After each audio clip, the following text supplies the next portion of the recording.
So, what's so great about the Beatles? There's no single way to answer this question, is there really? I mean, I could explain the theory behind a bunch of their songs and go on about how melodically sophisticated, especially compared to most of their peers, their music is. Or I could talk about the chord progressions they wrote. Did they just change key to the parallel minor and then back again, all in a matter of a few bars? Stop and say hello. And then there's their use of different time signatures in accessible pop songs.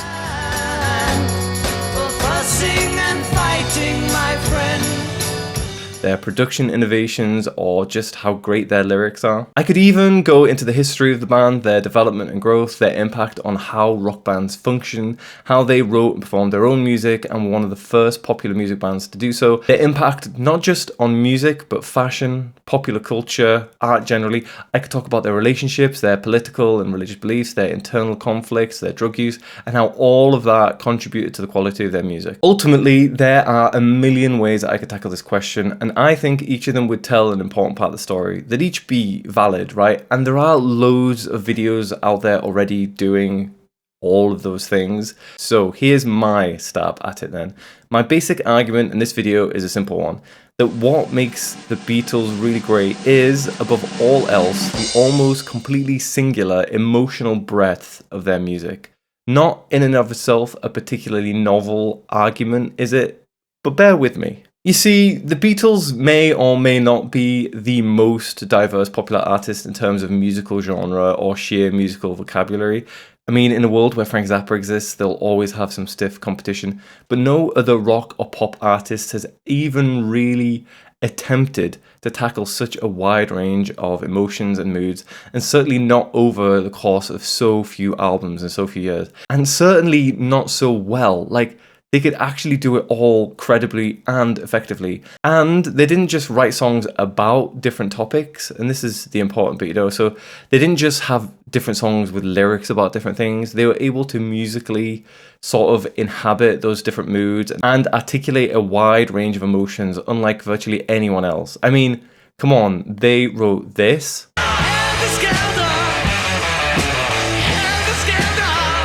And this. We all live in a yellow submarine, yellow submarine. They also wrote this one.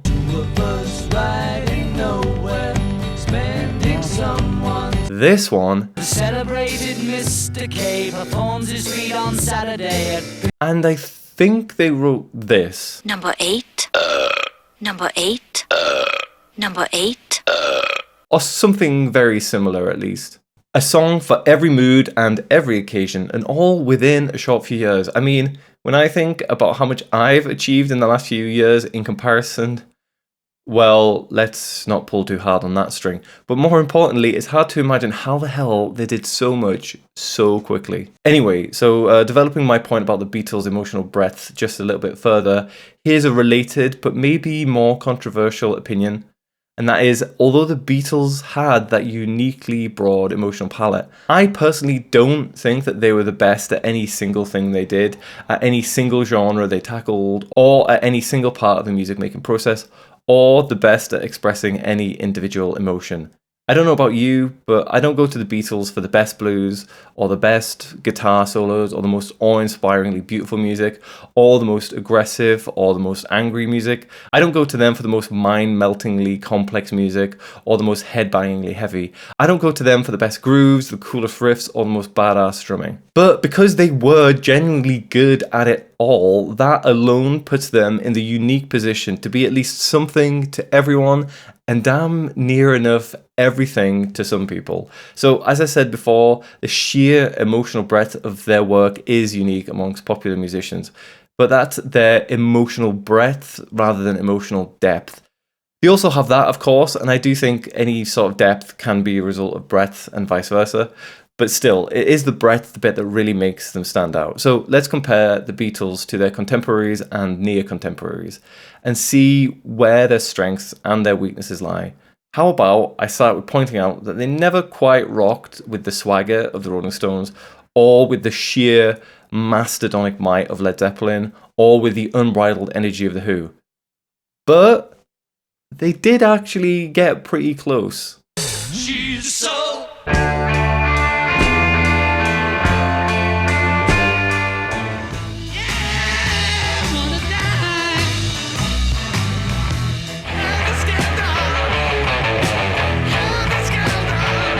And another example, I don't think they quite ever hit that level of sublime beauty that Brian Wilson's best compositions hit.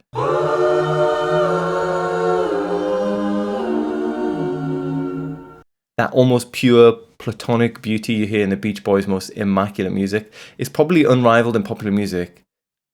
But again, the Beatles weren't really that far off at all. Love is all, love is you, Mother Nature's son. And while we're at it, you know what? John was a great lyricist, but was he ever quite as good as, say, Bob Dylan or Joni Mitchell? Everybody must get stoned. I don't think so. Still though, John has to be ranked high on any list of 20th century lyricists, right? He's still very, very good. I read the news today, oh boy. And hey, the Beatles could be funny and whimsical with that sort of irresistible, irreverent charm, but did they do it quite as well as the Kinks? You know, the band who wrote an entire concept album satirizing post-Empire Britain. Yes sir, no sir, where do I go sir? Who could paint parodic yet sympathetic portraits of everyday people while still keeping things catchy and accessible. I don't think the Beatles were quite as witty as the Kinks. But again, they were not a million miles off at all. I think the general point is clear. I don't think that the Beatles were the best at any single thing, but because they, A, did do a bit of everything, where most bands and artists didn't and don't, and B, genuinely did all of those things well, their catalogue has that truly unique breadth of emotional resonance to it. So, though they might not have been the best at any single thing, they did end up being the single best, well, just the best rock band, full stop.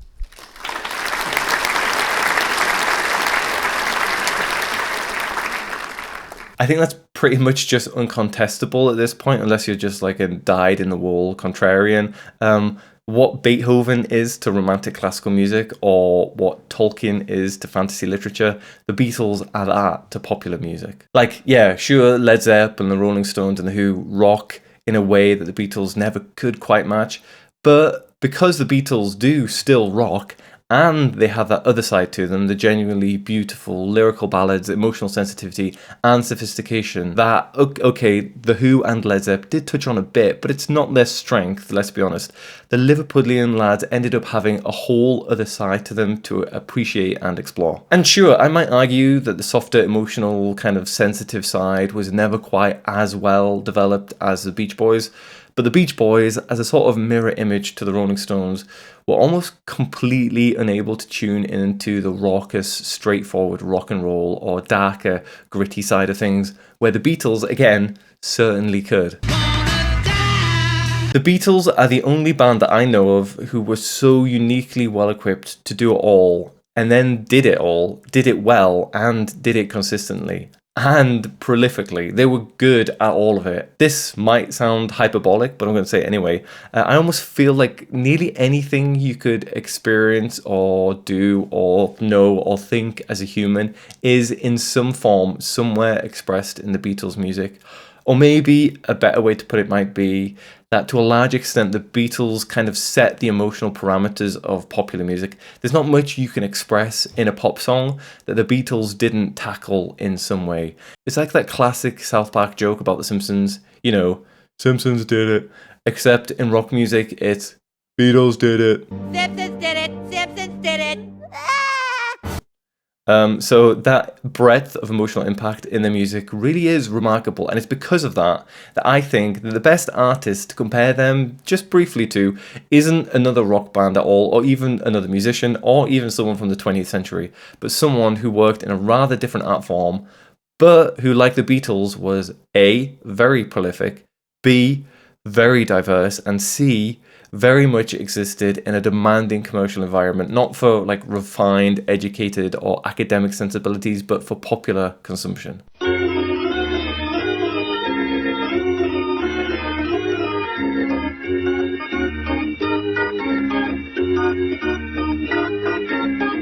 You might have heard of him, William Shakespeare. You see, the bard has his tragedies, his comedies, historical plays, plays based on ancient myths and legends, tragicomic plays. He touches on romance in both senses of the word, both romantic love stories and medieval romances. He tackles issues of race, class, gender. There's religion in his plays, sex, cross-dressing, birth, death, weddings, divorce, infidelity. You'll find moral, amoral, immoral, and morally ambiguous characters in his writing. Heroism, villainy, and more. It's all in there. And it's all in the Beatles too, I think, in one form or another. The tragedy of Eleanor Rigby might not be the same type of tragedy as King Lear or Hamlet, with their very clear narratives and obvious tragic arcs, but it's definitely a tragedy of sorts. Maxwell's Silver Hammer, honestly not amongst my favourite Beatles songs. Bang, bang, Maxwell's Silver Hammer is clearly a comedy if there ever was one, with its cartoonish, Looney Tunes-esque violence. You could even make parallels with Titus Andronicus, that almost over-top, gratuitous violence of it. Anyway, love. Running my hands through my hair. Or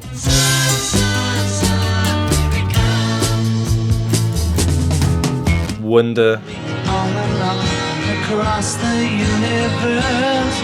Relationships. She asked me to stay and she told me to sit anywhere. Friendships. Get high with the help from my friends. Drug use. Day or night, he'll be there anytime at all, Dr. Robert. Religion. Nobody wants to know him. They can see that he's just a... Heck, even dysfunction. I'm a loser. Domestic abuse. Well, I'd rather see a dead little girl than to be with another man. Used to be cruel to my woman, I beat her and kept her apart from the thing.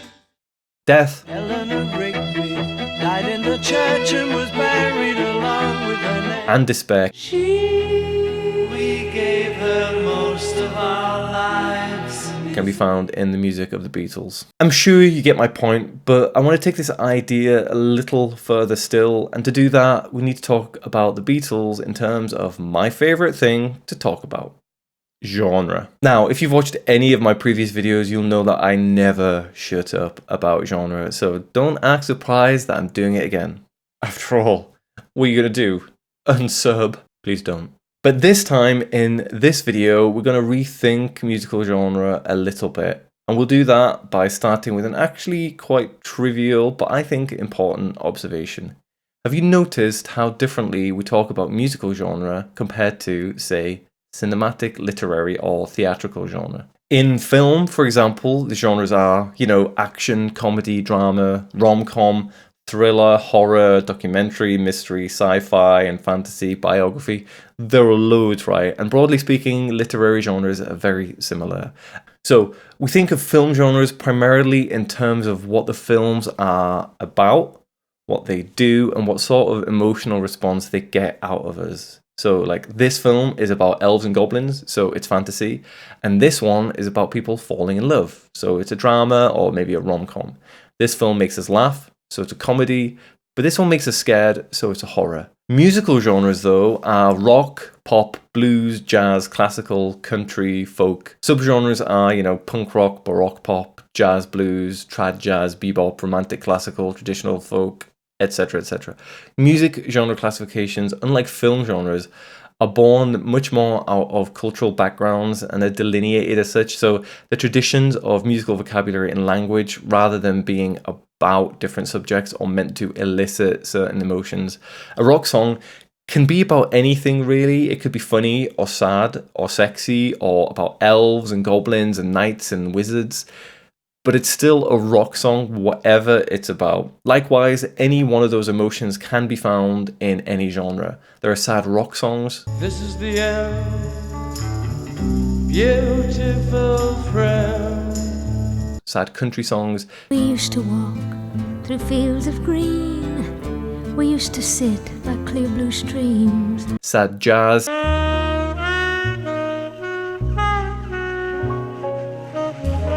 Sad pop.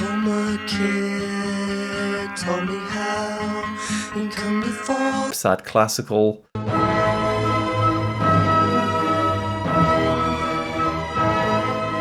And then there's joyous or humorous music in each of those genres too. Now, there is a bit of overlap, of course. To some degree, to say a film is a comedy film is to say that it is part of a certain tradition and to say that it will use certain tropes and cinematic vocabulary. And we do sometimes talk about films in terms of the traditions that they are part of or of the cultural background from which they arose, like westerns, for example, and spaghetti westerns even more so. Or the fact that Korean film or Japanese anime are basically genres unto themselves. And yeah, I guess sometimes like something like comedy music is treated as a genre unto itself. And I guess if you are singing about elves and goblins, it's inherently going to start approaching prog rock territory. So yeah, there are complications in all of this, but the general point still stands. The way we talk about musical genre is fundamentally different to film genre most of the time. But, and I think this is where things can get quite interesting, what if we did think about music in the same way that we think about films when it comes to genre? How might we then categorize popular songs if we did that? Let's start with some non-Beatles examples. Bob Dylan's Hurricane. Remember that murder that you happened in a bar. Remember you said you saw the... On the one hand, this is just a folk song or a folk rock song, but maybe it's better called biography. It's a kind of political biopic in a sense. Well, maybe not biopic, bio-song, bio-tune. And it's also a tragedy, isn't it? And not just the plot either. It uses a lot of tragic and heroic tropes that work equally as well in Shakespeare as they do in Dylan. Another example we might call Bohemian Rhapsody. Mama. Not just rock or progressive rock, but, well, actually, this is a hard one. Surrealist, maybe. It's clearly a bit fantastical, but it's not fantasy. And like all Queen songs, it feels pretty heroic. It's a hard one to pin down. And this is often hard to do, partly because music just doesn't work this way. Songs are far shorter than films and often far less literal or direct, and they're not often based on the sort of narrative structures that lend themselves to cinematic or literary genres like tragedy or horror or rom-com or what have you.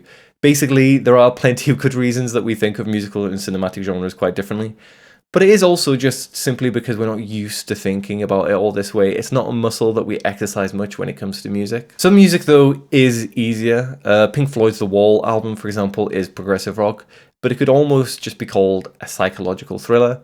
Gautier's Somebody That You Used to Know is a pop song, right? Art pop, something like that. But it's also just a drama. It's the all too human story of a breakup and its aftermath. And honestly, most pop and rock songs are going to fit into this general drama category, or maybe rom-com or love story, romance, whatever you want to call it, because most songs are, unsurprisingly, about relationships. The good and the bad, falling in love, falling out of love, stuff like that. I think you get my general point, right? And it would be a very different musical landscape if we thought this way all the time, wouldn't it? So let's do it just a little bit with the Beatles music and see what we find.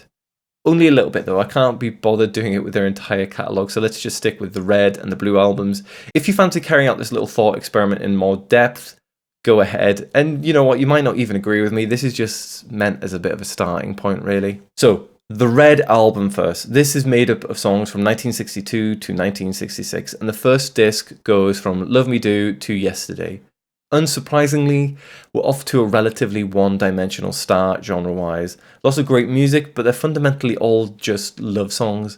They're about relationships, about physical intimacy, either falling in love, being in love, or losing love. Broadly, I might just call them all romantic dramas, and quite light ones at that. Some songs are vaguely sexual in nature, but not particularly. None of them are outright comedic or really particularly funny. Yesterday is the only one that I'd maybe call tragic. It's certainly sad and is about the loss of love rather than a current or future love. They're mostly songs to be danced to as well. They're meant to work well over the radio and in dance halls. Again, Yesterday is the only real exception, but it does show how even at an early stage in their career, the Beatles were broad-ranging and interesting. But still, the rest are just eminently danceable tunes. Now, as I said, this isn't the most diverse start in the world, but we mustn't hold it against them. This disc starts in 1962. That's just what all pop music was like back then. And as I said, most pop music still is, really. Most music, full stop. They were all also just very young, so let's not ask the world of them by expecting them to immediately tackle every mood, every emotion, and every style. It's what comes on the next disc that makes the Beatles so important. On this next disc, the second of this Red album, we see the Beatles mature and develop at a tremendous rate. And most importantly, we see them mature and develop alongside their audience and with the rock genre as a whole. No other band has ever really done this to the same extent as the Beatles. The only possible exception, I think, is maybe Bob Dylan, but he just kind of seemed to come into the world fully matured already. Anyway, this is a big part of why they were so impactful. Though many other bands and artists have matured with their audience, none have ever done so quite adroitly and as impactfully as the Beatles. You can actually listen to them grow up song by song, album by album, as their lyrics move from She Loves You, Yeah, Yeah, Yeah, through songs like Yesterday, Eleanor Rigby, and their final albums. They are a huge part of how rock music matured as a genre. So, as I said, it's with this second disc where things get interesting. We do still, of course, have the odd sort of straightforward love song. I say straightforward, but I'm just talking about the subject matter they deal with, really. They're still like plenty sophisticated from a musical point of view, but songs like Girl, Drive My Car, and Day Tripper aren't exactly profound statements on what it means to be human or what it means to fall in love, beyond, oh, women, they're good looking, aren't they? Or, yeah, she's cute. Awooga. I am being slightly unfair, but not that much. Other songs, though, are very different. Help, for example, is not a love song. And it shows a much deeper, more complex side of the Beatles' emotional expression. John puts his vulnerabilities right at the forefront here, and if I were to label this with any sort of literary or broader generic label, I might simply say autobiographical. It's sort of confessional, I guess. Just a little snippet of autobiography, really. Musically, it's not that different from their other skiffly sounding rock and roll tunes, and it's not exactly super complex, but as a piece of personal expression, it's a milestone in popular and indeed all music. There aren't many songs before Help that so frankly express the insecurities of youth in such a mature way, while also doing so without any real sense of, pretense or affectation. It's well articulated, certainly musically and lyrically, but there's an immediacy to it that feels very straightforward and uncomplicated. And, that's just what rock music is about, isn't it? That's not to say that the Beatles were the first musical artists to write songs about this sort of thing. Roy Orbison is just one example from the previous generation of musicians, and his songwriting was certainly a huge influence on the Beatles and their peers.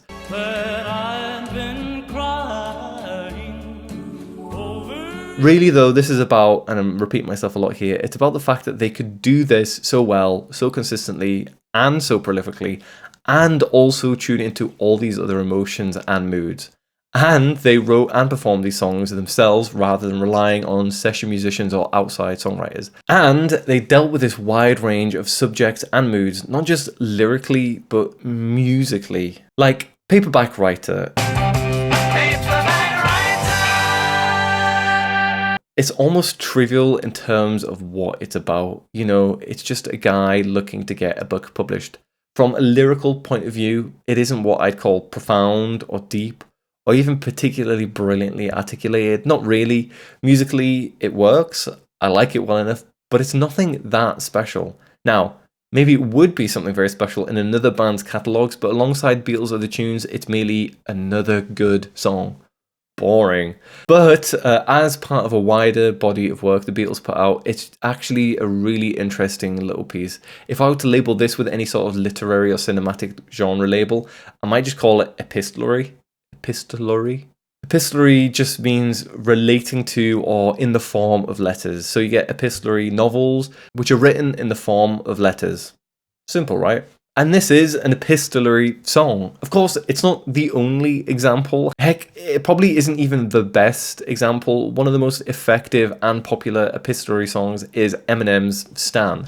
Dear Slim, I wrote you, but you still ain't calling. I left my cell, my pager, and my home phone at the bottom. But, well, Again, it's just one of many successful Beatles songs, and I do think there is something special about how trivial the song is. There's no broader point to it. They're not telling an important story or a particularly profound one. It's just conceptually interesting and well done. I guess we might say that out of this triviality, there is a sort of heightened realism about it. The subject of the song isn't special or interesting. It's about a person who's written a story. We don't know if the story's a good one. Is he a good author? We don't know, and honestly, it doesn't matter. He's just a character inhabiting a story. It's such a tiny thing in the grand scheme of things, but it is just really very creative. And then we have Eleanor Rigby. As I said earlier, this might best be called a kind of tragedy. Like Paperback Writer, though, there's nothing heroic or special about the story or the people involved. It's just normal people. This mundanity, this borderline boring subject matter, again, marks it as something quite different from the usual songwriting subject matter, both of the Beatles' peers and of most of today's musical artists. Like, how many bands can you think of that would release a song about old people as a lead single from one of their albums? And that's not even to mention the string quartet style baroque pop arrangement of the song, from a rock band better known for singing about young love, no less. Father Mackenzie, writing the words of a sermon that no one will hear. And to continue the literary links, there's something of like kitchen sink realism about a lot of the Beatles 60s music. Kitchen sink drama was a late 50s and early 60s British theatrical and kind of cinematic movement that focused more on the realities of working class life, whether that's living conditions, poverty, work, or controversial topics like abortion, politics, homelessness. Concentrated on those rather than the more kind of escapist themes of earlier British films. Now, the Beatles are of course not the only band to engage with this sort of realism. You hear it in The Who, The Kinks, loads of artists, but they probably were the most successful at it. Again, they managed to top the charts time and time again and just sell millions of albums with songs about old people dying and about people wanting to get a book published. It's very impressive that they could manage that. So we then have Yellow Submarine, which is just a trivial, there's that word again, child song really. Trivial in the extreme this time, we might say. From a musical genre point of view, it's nothing particularly different to what the Beatles had already done many times before. It's simpler even than most of their music. It's just sort of kind of 1, 2, 4, 5, 6 chord progression with some little bits of studio malarkey, with all those weird noises and stuff. Many more of them live next door. But the mere attempt to write a children's song and to put that on their psychedelic rock masterpiece Revolver is, and I think even Yellow Submarine haters would have to concede this a little bit, is at the very least ambitious. And again, the song is just downright catchy. It's certainly a highly successful version of whatever it is, even if it might not be the most brilliant piece of music ever by itself.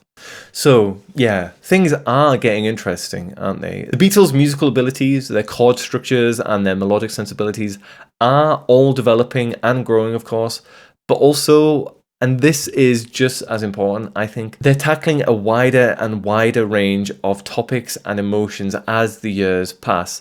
From sticking mostly to kind of dancey love songs, they quickly became a band that could just as easily write a tragic baroque pop tune or a whimsical folk song for children, or tackle personal issues, insecurities, the breakdown of relationships, while backing it all up with appropriate musical compositions and arrangements. Again, it's not just about what they're doing lyrically or what they're doing musically separately, it's kind of both at once. Anyway, now we get to the Blue Album, and things get quite tricky here. I think my little thought experiment is at risk of falling apart at this point.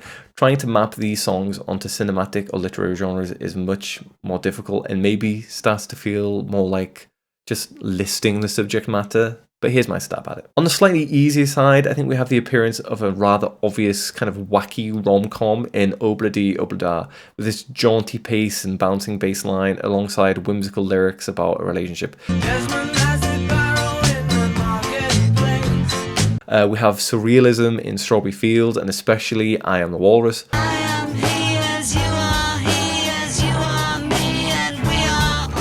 Both of them, unlike, say Dylan's surrealism, they both back up the out there lyrics with kind of out there music as well.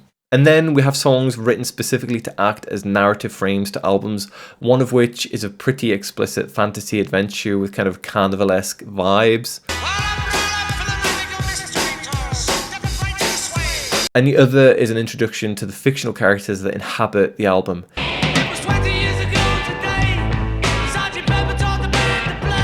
It's maybe harder to fit these into literary genre, but literary form is easier. They're just prologues, aren't they? And then there's political satire, we have revolution, philosophical and religious songs. There's even what I might be tempted to call a slice of life documentary in the form of Penny Lane. This time quite whimsical and joyous. It's a celebration really of the everyday. And then another kind of children's fantasy song, this time not just sang by Ringo but written by him too, Octopus's Garden. We would be warm below the storm. Songs about relationships still appear, of course. Hello Goodbye is arguably a drama, and then Something is at times borderline erotic. You're asking me, will my love grow? But those are the easy ones. Like, what are we to make of something like A Day in the Life? It's a sort of realism again, I think. Like Penny Lane, it has that at times whimsical tone that the Beatles do occasionally slip into. In a way, this is a sort of more developed paperback writer, I guess, but it's still quite hard to pin down, especially with that darker introduction and outro. The point is, though, that this is the Beatles again engaging with the trivial, the mundane, the everyday, and elevating it into a very special kind of piece of art.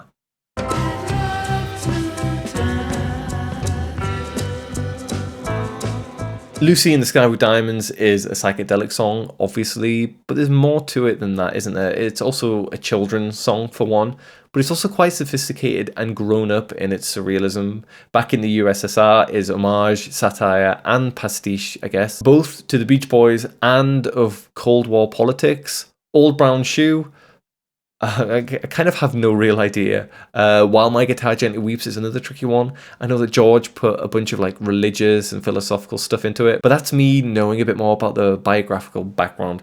I don't think I'd really know what to categorize or think of it as otherwise. Across the Universe, again, religious stuff, I think, but there's a lot more going on with it. Like, what are these songs? I mean, at times they're hard enough to pin down just in terms of musical genre, never mind my convoluted attempt to pin literary or cinematic genres on them. So let's just stick with one song for now and look a bit more closely at that. Let's look at Something. Look at what? Something. Yeah, but which song? Something. Yeah, but what thing? Something.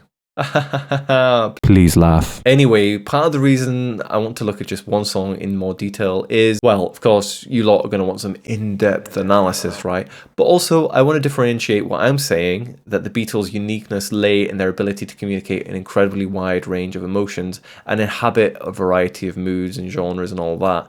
I want to differentiate that point from the more trivial, oh yeah, they wrote a bunch of songs about different things. It's not really just that their songs are about different things, though that is the case, and that is also a good thing, but that they knew how to communicate those different emotions and moods using a diverse and sophisticated, but above all else, appropriate musical vocabulary. This is a very difficult balance to get right. Plenty of bands and artists are, to be totally honest, better musicians than the Beatles ever were, as in more competent, technically speaking, more skilled, with a broader musical vocabulary, all that stuff. But that doesn't make them better artists. There is a difference between those two things that I think most people instinctively get, but it's important to just kind of delineate them here a little bit. Though there is obviously a strong correlation, being good at music doesn't necessarily make someone a good musical artist, right? So these lyrical and musical skills together, which basically amount to the ability to communicate a wide range of emotions well, is what differentiates them from someone like Bob Dylan, who lyrically covers as much, if not more, ground than the Fab Four,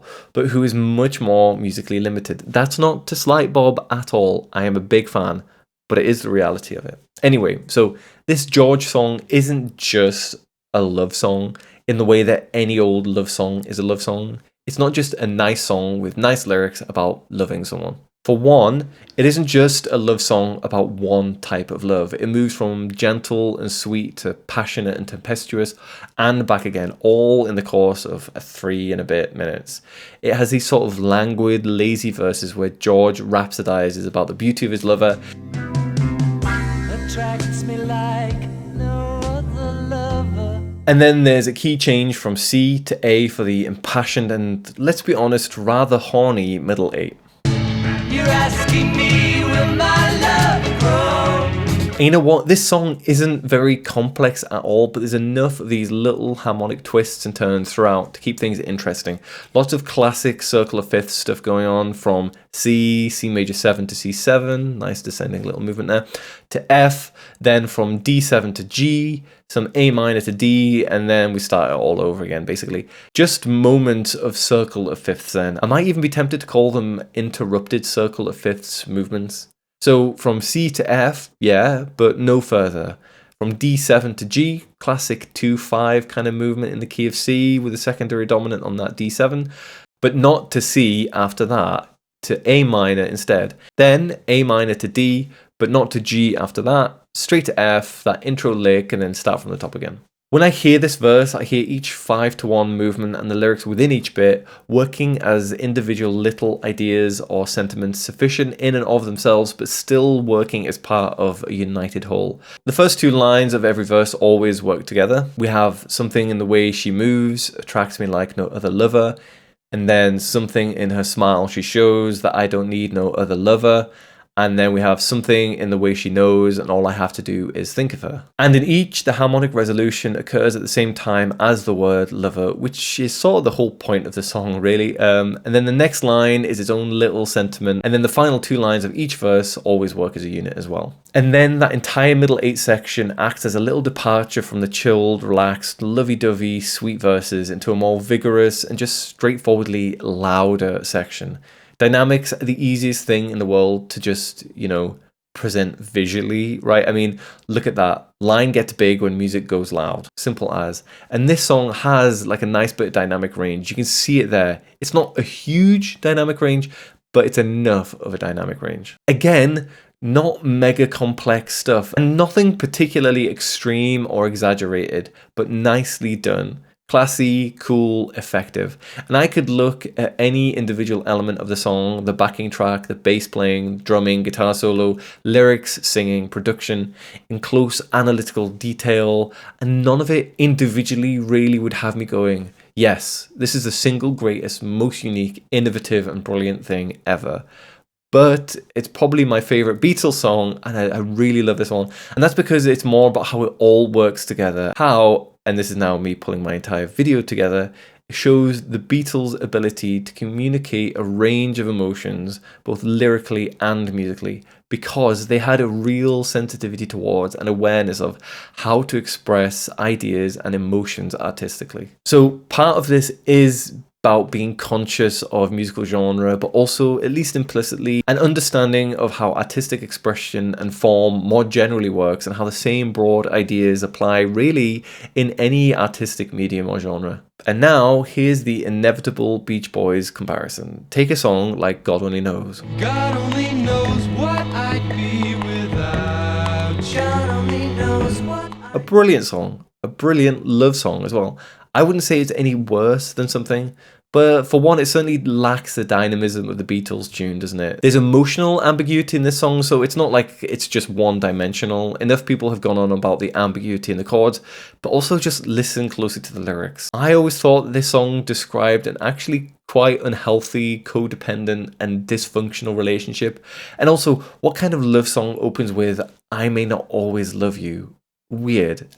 Interesting, but weird. So, sure, it has that emotional depth and complexity to it, but I don't think it works quite as well as an expression of love in all its forms, romantic, sexual, whatever, as Something does. Brian Wilson with his songwriting almost invariably just came to songwriting with one kind of point of view, a sort of, this is a beautiful thing, but I'm deeply sad and insecure, that kind of point of view. That's his shtick, right? And to be fair, I don't think anyone else has ever done it quite like him. But the Beatles, well, they could hit all the bases. They didn't just have one shtick. Or better yet, their shtick was, doing it all, and Something is really just one of many examples. I could talk about pretty much any of their songs to show the same sort of thing, right? Like the way the modulations work throughout Penny Lane to support the lyrical documentary of everyday life in all its varied glory, or Eleanor Rigby, or Strawberry Fields, Happiness is Warm Gun, or Octopus's Garden, Taxman, Here Comes the Sun, You Never Give Me Your Money. You get the point. And ultimately, it's not just on any one of these songs that the Beatles' brilliance rests. They weren't just good at the rock songs or the folk songs or children's songs or whatever. They were good at all of them, and who else can compete with that? In a way, someone like Frank Zappa is very, very diverse, but the issue is tonally, like his emotional range, much more limited. He's always wacky and satirical. There's some, but very little, and not much in the way of genuine, touching moments or sincerity in his music. Then there's, Ween. I think much more so than Zappa, certainly, because they are more earnest. But they're still seen as a novelty band, and I don't think they quite get to that level of Beatles' emotional range or sheer quality of songwriting. Bob Dylan, I think, is a good comparison, but that's mainly on the lyrical side. I think as a total musical artist, taking everything into account, he's more emotionally limited than the Beatles. To some degree, he was probably limited by the fact that, his genre stuck mostly to, folk, roots rock, Americana, and related styles, whereas the Beatles branched out further. But also, well, Bob's just one guy, right? And the Beatles were 4, 5 if we're including, and I think we should, George Martin. And I'm sure you might be sitting there thinking of another band that you love that maybe you reckon does this all just as well as the Beatles did. But my only question is, do they? Do they really? Because they probably don't, and that's fine. The Beatles aren't my personal favourite band, and they don't have to be yours, but they are still the best band. And why is that? Well, as I said right at the start of the video, there are a million different and perfectly valid ways to explain it. My favourite way to talk about it is exactly what I've just talked about in this video. The Beatles just covered all the emotional bases. They did it all. They did it all well, and they did it all in like 12 albums. That is not the same as saying that they did any individual thing the best. I personally don't think so, though you might disagree. What I'm saying here really is that I think that every other popular music artist has kind of chosen a more limited emotional palette within which they might go a bit deeper, or maybe they go a bit harder, or paint with more vivid colours. Whereas the Beatles just did not set themselves those limits on their artistic expression. And honestly, some of that might just be down to the fact that their commercial success put them in a position where they felt like they could. And I certainly don't think that their artistic success can be divorced from their commercial success. And we do definitely need to understand their music in the context of them, not just as a popular music band, but as the popular music band. It's all wrapped up in the whole story. Anyway, I've left a lot unsaid, as usual. There's a lot on the editing cutting room floor, but I have to shut up eventually. See you next time. Please subscribe.